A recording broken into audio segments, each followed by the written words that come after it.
നമസ്കാരം, എല്ലാവർക്കും xylem PSC സ്വാഗതം. ഇന്നത്തെ LDC ആദ്യത്തെ റൗണ്ട് എക്സാം കഴിഞ്ഞു അല്ലെ, ട്രിവാൻഡ്രം എക്സാം കഴിഞ്ഞു. ചോദ്യങ്ങളൊക്കെ എല്ലാവരും അനലൈസ് ചെയ്തിട്ടുണ്ടാവും എന്ന് വിശ്വസിക്കുന്നു. അപ്പൊ അതിനകത്ത് എക്കണോമിക്സിന്റെ ചോദ്യം നോക്കുകയാണെങ്കിൽ പലരും പറഞ്ഞു കണ്ടു എക്കണോമിക്സ് എന്ന് പറയുന്നത് അത്യാവശ്യം നന്നായിട്ട് എന്നെ ഘടിപ്പിച്ചു. ശരിയാണ്, ഒരുപാട് ക്വസ്റ്റ്യൻ തെറ്റിപ്പോയി എന്നൊക്കെ പലരും പറഞ്ഞു. പക്ഷേ നമുക്ക് ശരിക്കും എക്കണോമിക്സ് ചോദ്യങ്ങൾ ശരിക്കും ബുദ്ധിമുട്ടായിരുന്നോ, അതെ നമുക്ക് ആൻസറിലേക്ക് എത്താൻ എന്തെങ്കിലുമൊക്കെ മാർഗങ്ങൾ ഉണ്ടായിരുന്നോ എന്നുള്ളത് നമുക്ക് എന്ത് ചെയ്യാം, ഈ വീഡിയോയിലൂടെ നോക്കാം. പിന്നീട് അതുമായിട്ട് ബന്ധപ്പെട്ടുള്ള കുറച്ച് കാര്യങ്ങൾ കൂടി നമുക്ക് എന്ത് ചെയ്യാം, നമുക്കൊന്ന് ഡിസ്കസ് ചെയ്യാം. അപ്പോ എക്കണോമിക്സിന്റെ LD ചോദ്യങ്ങൾ നോക്കുകയാണെങ്കിൽ അത്യാവശ്യം നമ്മുടെ സിലബസിനെ ബേസ് ചെയ്തിട്ടുള്ള ചോദ്യങ്ങൾ തന്നെയാണ് നമുക്ക് ചോദിച്ചിട്ടുള്ളത്. പക്ഷെ ആ ചോദ്യ രീതി കൊണ്ട് അത്യാവശ്യം ഒന്ന് ഘടിപ്പിച്ചോ എന്ന് ചോദിച്ചു കഴിഞ്ഞാൽ നമുക്ക് ഒന്ന് ശ്രദ്ധിച്ച് ചെയ്തില്ലായിരുന്നെങ്കിൽ ഒരുപാട് ആൻസർ തെറ്റി വരാൻ ചാൻസ് കൂടുതലായിരുന്നു. അപ്പൊ നമുക്ക് നേരെ ചോദ്യത്തിലേക്ക് ഒന്ന് പോവാം. ആദ്യത്തെ ഒരു ചോദ്യം ചോദിച്ചിരിക്കുന്നത് ഹരിത വിപ്ലവത്തിന്റെ ഭാഗമല്ലാത്ത പ്രസ്താവന എന്നുള്ളതായിരുന്നു ചോദ്യം. പക്ഷെ ഇവിടെ ഓപ്ഷനിലേക്ക് വരുമ്പോ ഇവിടെ ശരിയാണ്, പ്രസ്താവന ശരിയാണ്, അതുപോലെ രണ്ട് ശരിയല്ല, ഇങ്ങനെ സ്പെസിഫൈ ചെയ്ത് ആൻസറിൽ പറഞ്ഞിട്ടുണ്ട്. അതുകൊണ്ട് തന്നെ ഇവിടെ ഈ ഒരു ഭാഗമല്ലാത്തത് എന്ന് ചോദിച്ചതിന് പ്രസക്തിയില്ല. അപ്പൊ ശരിക്കും അവിടെ ചോദ്യം വരേണ്ടത് ഹരിത വിപ്ലവവുമായി ബന്ധപ്പെട്ട പ്രസ്താവന ഏത് എന്നുള്ളതായിരുന്നു ശരിക്കും ചോദ്യം വരേണ്ടിയിരുന്നത്. പക്ഷെ എന്നിരുന്നാലും നമുക്ക് ഒന്ന് ആൻസറിലേക്ക് നോക്കുകയാണെങ്കിൽ, ഒന്ന് ഓപ്ഷനിലേക്ക് നോക്കുകയാണെങ്കിൽ ഇവിടുത്തെ നാലാമത്തെ സ്റ്റേറ്റ്മെന്റ് വായിക്കുമ്പോൾ ഒന്നാം പഞ്ചവത്സര പദ്ധതി മുതൽ ഹരിത വിപ്ലവം ആരംഭിച്ചു. ഇല്ല, തീർച്ചയായിട്ടും തെറ്റാണ്. ഒന്നാം പദ്ധതി മുതൽ ഹരിത വിപ്ലവം ആരംഭിച്ചിട്ടില്ല. ആദ്യ പഞ്ചവത്സര പദ്ധതികളിൽ നമ്മൾ കൃഷിക്ക് പ്രാധാന്യം കൊടുത്തു എന്നുള്ളത് ശരി തന്നെയാണ്. അവിടെ ബക്രാനെങ്കിൽ, ഹിരാക്കുഡ്, ദാമോദർ വാലി പദ്ധതികളൊക്കെ വന്നു എന്നുള്ളതും ശരി തന്നെയാണ്. പക്ഷേ ഇവിടെ ഹരിത വിപ്ലവം ആരംഭിക്കുന്നത് ആ മൂന്നാം പഞ്ചവത്സര പദ്ധതിയിലാണ് ഹരിത വിപ്ലവത്തിന് തുടക്കം കുറിക്കുന്നത്. എന്ന് വെച്ച് കഴിഞ്ഞാൽ നമ്മൾ പഠിച്ചിട്ടുണ്ട് ഹരിത വിപ്ലവത്തിന് രണ്ട് ഘട്ടങ്ങളാണുള്ളത് അല്ലെ. ഒന്നാം ഘട്ടം എന്ന് പറയുന്നത് 1960കളുടെ പകുതി മുതൽ 1970കളുടെ പകുതി വരെ. ശരിയാണ്. അത് കഴിഞ്ഞിട്ട് രണ്ടാം ഘട്ടം നോക്കുകയാണെങ്കിൽ 70കളുടെ പകുതി മുതൽ 80കളുടെ പകുതി വരെ എന്ന് നമ്മൾ പറഞ്ഞു വെച്ചിട്ടുണ്ട്. അപ്പൊ അങ്ങനെയാണെങ്കിൽ മൂന്നാം പഞ്ചവത്സര പദ്ധതിയാണ് ഹരിത വിപ്ലവത്തിന് തുടക്കം കുറിച്ചതെന്ന് പറയാം. അങ്ങനെ നോക്കുമ്പോൾ നമുക്കിവിടെ ആ നാലാമത്തെ സ്റ്റേറ്റ്മെന്റ് തെറ്റാണ്. ഓപ്ഷൻ വായിക്കുമ്പോഴത്തേക്ക് 4 ശരിയല്ല എന്ന് പറയുന്ന ഒറ്റ ഓപ്ഷനേ നമുക്കുള്ളൂ. അത്യാവശ്യം എലിമിനേറ്റ് ചെയ്തിരുന്നെങ്കിൽ നമുക്ക് ആൻസറിലേക്ക് എത്താമായിരുന്നു. ശരിയാണ്. അപ്പൊ പ്രസ്താവന വായിക്കുമ്പോൾ ഒന്ന്, ആധുനിക സാങ്കേതിക വിദ്യ ഉപയോഗിച്ച് കാർഷികോത്പാദനത്തിൽ വൻ വർധനവുണ്ടായി. ശരി തന്നെയാണ്. ടെക്നോളജികളാണ് എപ്പോഴും ചേഞ്ചസ് ഉണ്ടാക്കിയിട്ടുള്ളത്. നമ്മൾ ക്ലാസ്സിൽ പലപ്പോഴും പറഞ്ഞു. അപ്പൊ ഇവിടെ HYV seeds, high yield variety ക്രോപ്പുകൾ നമ്മൾ ഉപയോഗിച്ചു. ജനറ്റിക്കലി മോഡിഫൈ ചെയ്ത വിത്തിനങ്ങൾ ഉപയോഗിച്ചു. അപ്പൊ തീർച്ചയായിട്ടും ആധുനിക സാങ്കേതിക വിദ്യ ഉപയോഗിച്ചുകൊണ്ടാണ് കാർഷികോത്പാദനത്തിൽ വർധനവുണ്ടായത്. അടുത്ത് നോക്കുമ്പോൾ ഭക്ഷ്യോത്പാദന രംഗത്ത് ഇന്ത്യ സ്വയം പര്യാപ്തത കൈവരിച്ചു. ശരി തന്നെയാണ്. നെല്ലിന്റെയും ഗോതമ്പിന്റെയും ഉത്പാദനത്തിൽ ഇന്ത്യ എന്ത് ചെയ്യാണ്, ആ സ്വയം പര്യാപ്തത കൈവരിച്ചു. അടുത്ത വായിക്കുമ്പോൾ ജലസേചന സൗകര്യങ്ങൾ, അത്യുൽപാദന ശേഷിയുള്ള വിത്തിനങ്ങൾ, രാസവളങ്ങൾ, കീടനാശിനികൾ എന്നിവ വ്യാപകമായി ഉപയോഗിക്കപ്പെട്ടു എന്നുള്ളതും ശരി തന്നെയാണ്. അപ്പൊ ആൻസർ വരുമ്പോ പ്രസ്താവന D അല്ലെ, 1, 2, 3 ശരിയാണ്, 4 ശരിയല്ല എന്ന ഓപ്ഷനിലേക്ക് നമുക്ക് പോകാമായിരുന്നു.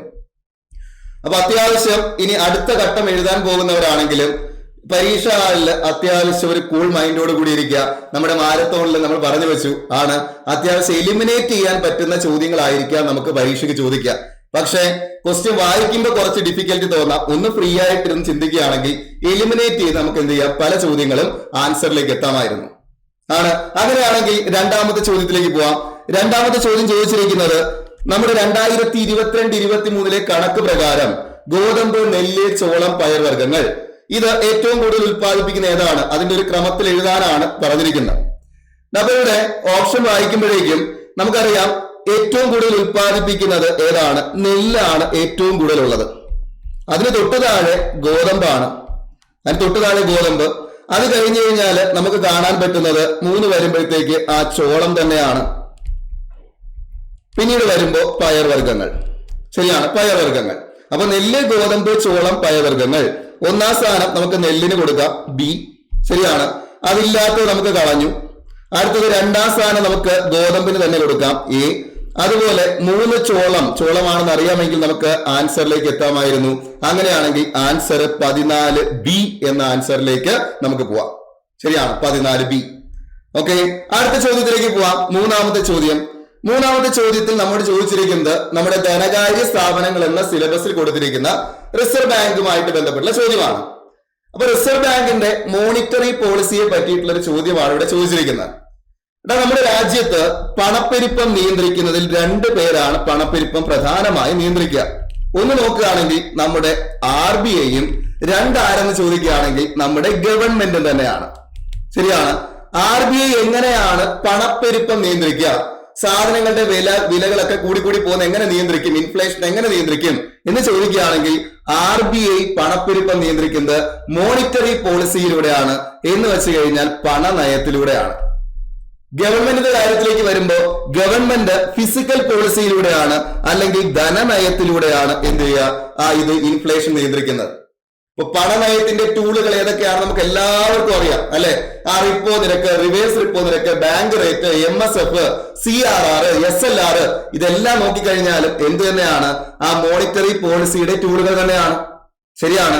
അപ്പൊ ഒന്നാമത്തെ സ്റ്റേറ്റ്മെന്റ് പറയുന്നു റിസർവ് ബാങ്ക് ഓഫ് ഇന്ത്യയുടെ ഒരു പ്രധാന പണനയ ഉപാധിയാണ് റിപ്പോ റേറ്റ്. സിമ്പിൾ സ്റ്റേറ്റ്മെന്റ് ആയിരുന്നു. പക്ഷേ രണ്ടാമത്തെ പ്രസ്താവന അത്യാവശ്യം പത്രം വായിക്കുന്നവർക്ക് ചെയ്യാൻ പറ്റുമായിരുന്നുള്ളൂ. ശരിയാണ്. നമ്മൾ പലപ്പോഴും പല വാർത്തകളിലായിട്ടും നമ്മൾ കണ്ടിട്ടുണ്ട് RBI എന്ത് ചെയ്യുന്നു? ആ റിപ്പോ നിരക്ക് 6.5% തന്നെ നിലനിർത്താനായിട്ട് തീരുമാനിച്ചു. ആണ് ആ ഇൻഫ്ലേഷൻ ഏകദേശം ഒരു ടാർഗറ്റിംഗ് ലെവലിലാണ് പോയിക്കൊണ്ടിരിക്കുന്നത്. ഇനി നമ്മൾ റിപ്പോ നിരക്കൊന്നും കൂട്ടുന്നില്ല. അപ്പൊ റിപ്പോ നിരക്ക് എന്ന് പറയുന്നത് 6.5% നിലനിർത്താനായിട്ട് എന്ത് ചെയ്യാണ്? തീരുമാനിച്ചിരിക്കുകയാണ്. പല വാർത്തകളും നമുക്ക് എന്ത് ചെയ്യാണ്? നമ്മൾ കണ്ടതാണ്. അങ്ങനെയാണെങ്കിൽ രണ്ടാമത്തെ സ്റ്റേറ്റ്മെന്റും ശരിയാണെന്ന് പറയാം. ആൻസറിലേക്ക് വരുമ്പോൾ പ്രസ്താവനകൾ 1, 2 ശരിയാണ്. ഓക്കെ, അപ്പൊ നമുക്ക് അടുത്ത ചോദ്യത്തിലേക്ക് പോവാം. 16ാമത്തെ ചോദ്യം ചോദിച്ചിരിക്കുന്നത് ഇന്ത്യൻ സമ്പദ്ഘടനയെ സ്വാധീനിച്ച ചില പ്രധാന നയങ്ങൾ താഴെ നൽകിയിരിക്കുന്നു. അവയുടെ കാലഗണന അനുസരിച്ച് ഇവയുടെ ശരിയായ ക്രമമേത് എന്നുള്ളതാണ് ചോദ്യം. ഇവിടെ വായിക്കുമ്പോൾ ഒന്നാമത്തെ സ്റ്റേറ്റ്മെന്റ് ബാങ്ക് ദേശസാൽക്കരണം. അവിടെ ഉദ്ദേശിച്ചിരിക്കുന്നത് സ്വതന്ത്ര ഇന്ത്യയിലെ ആദ്യ ബാങ്ക് ദേശസാൽക്കരണം എന്ന് തന്നെയാണ് ഉദ്ദേശിച്ചിരിക്കുന്നത്. അത് ഏതാണെന്ന് നമുക്ക് എല്ലാവർക്കും അറിയാം അല്ലെ? 1969 ജൂലൈ 19 അതുകൊണ്ട് തന്നെ ജൂലൈ 19 പ്രത്യേകത കൂടിയുണ്ട്. എന്തായിരുന്നു? Bank nationalisation day. നമ്മൾ എന്ത് ചെയ്തു? നമ്മുടെ പിന്നീട് മാരത്തോണിലും ക്ലാസ്സുകളിലും ഒക്കെ നമ്മൾ ഒരുപാട് പറഞ്ഞതാണ്. അപ്പൊ 1969 ജൂലൈ 19 സ്വതന്ത്ര ഇന്ത്യയിലെ ആദ്യത്തെ ബാങ്ക് ദേശസാൽക്കരണം നടന്നത്. പിന്നീട് വായിക്കുകയാണെങ്കിൽ ആസൂത്രണ കമ്മീഷൻ രൂപീകരിച്ചത് 1950 മാർച്ച് 15 ശരിയാണ്. ഇനി 500, 1000 നോട്ടുകളുടെ നിരോധനം നോക്കുകയാണെങ്കിൽ അതാണ് ഏറ്റവും ലേറ്റസ്റ്റ് ആയിട്ട് വന്നത് എന്ന് നമുക്ക് പറയാം. പിന്നീട് വായിക്കുമ്പോൾ ഭൂപരിഷ്കരണം എന്ന് പറയുന്നത് നമുക്കറിയാം 1951 ലാൻഡ് സെറ്റിൽമെന്റ്. ശരിയാണ്. അങ്ങനെ നോക്കുകയാണെങ്കിൽ നമുക്ക് ആദ്യം വരേണ്ടത് ഒന്നും വേണ്ട, ഇങ്ങനെ വെച്ച് നമുക്ക് എലിമിനേറ്റ് ചെയ്യാം. നോട്ട് നിരോധനമാണ് അവസാനം നടന്നത് എന്ന് ആലോചിച്ച് കഴിഞ്ഞാലും വായിക്കുമ്പോൾ ഏറ്റവും അവസാനം വരേണ്ടത് 3 അല്ലെ? ഏറ്റവും അവസാനം വരുന്ന 3 വരുന്ന ഒറ്റ ഓപ്ഷനേ നമുക്കുള്ളൂ. ഓപ്ഷൻ ഡി ആണ്. അങ്ങനെയെങ്കിൽ 2, 4, 1, 3 ആസൂത്രണ കമ്മീഷൻ 1950. അടുത്ത 4 വരേണ്ടത് ഭൂപരിഷ്കരണം 51. അടുത്ത എന്ത് ചെയ്തു? ആ ബാങ്ക് ദേശസാൽക്കരണം 1969 ജൂലൈ 19. അടുത്ത വായിക്കുമ്പോ നമുക്ക് 2, 4, 1, 3 നോട്ട് നിരോധനം ഏറ്റവും അവസാനം. ഓക്കെ, അടുത്ത ചോദ്യത്തിലേക്ക് പോവാം. 17ാമത്തെ ചോദ്യം എന്ന് പറയുന്നത് നമുക്ക് പഞ്ചവത്സര പദ്ധതികളെ പറ്റിയിട്ടുള്ള ഒരു ചോദ്യമാണ് 17ാമത് ചോദിച്ചിരിക്കുന്നത്. ഇത് ശരിക്കും നമുക്കൊരു ഡിഗ്രി ലെവലിലൊക്കെ നമ്മൾ ചോദിച്ച് കണ്ടിട്ടുള്ള ഒരു പാറ്റേൺ ആണ്, ഒരു അസേർഷൻ റീസൺ എന്നുള്ളത്. അപ്പൊ ഒരു പ്രസ്താവന നൽകിയിരിക്കും. അവിടെ നമ്മൾ 2 കാര്യങ്ങൾ നമ്മൾ നോക്കണം. ഒന്നാമത്തെ കാര്യം എന്ന് വെച്ച് കഴിഞ്ഞാല് ഒന്ന് ശരിയായ പ്രസ്താവന ഏതൊക്കെയാണ്, എന്നിട്ട് രണ്ടാമത്തെ പ്രസ്താവന എന്ന് പറയുന്നത് ഒന്നാമത്തെ പ്രസ്താവനയ്ക്കുള്ള ശരിക്കുള്ള റീസൺ ആണോ എന്നും കൂടി എന്ത് ചെയ്യണം? നമ്മൾ അവിടെ അറിഞ്ഞിരിക്കണം. ശരിയാണ്. ഇത് വായിക്കുമ്പോ സാമ്പത്തിക വളർച്ച കൈവരിക്കുക എന്നത് പഞ്ചവത്സര പദ്ധതിയുടെ പ്രധാന ലക്ഷ്യമായിരുന്നു. തീർച്ചയായിട്ടും ചുമ്മാ കോമൺ സെൻസ് വെച്ച് ആലോചിച്ചാലും മതി അല്ലെ? സാമ്പത്തിക വളർച്ച കൈവരിക്കുക എന്ന് പറയുന്നത് എല്ലാ പഞ്ചവത്സര പദ്ധതിയുടെ ലക്ഷ്യമാണ്. അതുകൂടാതെ നമ്മുടെ 8ാം ക്ലാസ് SCRT ഇങ്ങനെ ഒരു പോയിന്റ് കൂടെ കൊടുത്തിട്ടുണ്ട്. പഞ്ചവത്സര പദ്ധതിയുടെ ലക്ഷ്യങ്ങൾ ഏതൊക്കെയാണ്? പ്രധാനമായും 4 ലക്ഷ്യങ്ങൾ. ഒന്നെന്ന് പറയുന്നത് സാമ്പത്തിക വളർച്ച കൈവരിക്കുക, സാമ്പത്തിക വളർച്ച, അല്ലെങ്കിൽ നമുക്ക് പറയാം GDP. ശരിയാണ്, GDP ഗ്രോത്ത്.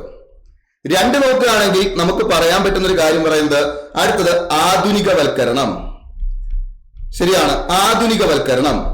അതുപോലെ നോക്കുമ്പോ സ്വാശ്രയത്വം. പിന്നീട് നോക്കുമ്പോ സമത്വം. ഇത് 4 എല്ലാ പഞ്ചവത്സര പദ്ധതിയുടെയും ലക്ഷ്യമാണ്.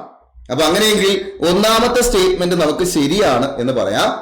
രണ്ടാമത്തെ സ്റ്റേറ്റ്മെന്റ് വായിക്കുമ്പോൾ രാഷ്ട്രത്തിന്റെ സാമ്പത്തിക വളർച്ചയ്ക്ക് അടിത്തറ പാകിയതും ത്വരിതപ്പെടുത്തിയതുമായ നിരവധി പദ്ധതികൾ 12ാം പഞ്ചവത്സര പദ്ധതിയിൽ രാജ്യത്ത് നടപ്പിലാക്കി. 12ാം പദ്ധതിയുടെ ലക്ഷ്യങ്ങൾ എന്തൊക്കെ എന്ന് ചോദിച്ചു കഴിഞ്ഞാൽ തന്നെ നമുക്കറിയാം. സുസ്ഥിര വികസനം, ത്വരിതഗതിയിലുള്ള വളർച്ച. ശരിയാണ്, ത്വരിതഗതിയിലുള്ള വളർച്ച. പിന്നീട് ഇങ്ങോട്ട് വരുമ്പോഴത്തേക്ക് നമ്മൾ പറഞ്ഞു എന്താണ്, എല്ലാവരെയും ഉൾക്കൊള്ളിക്കുന്ന വികസനം. ഇത് 3 12ാം പദ്ധതിയുടെ ലക്ഷ്യം തന്നെയായിരുന്നു.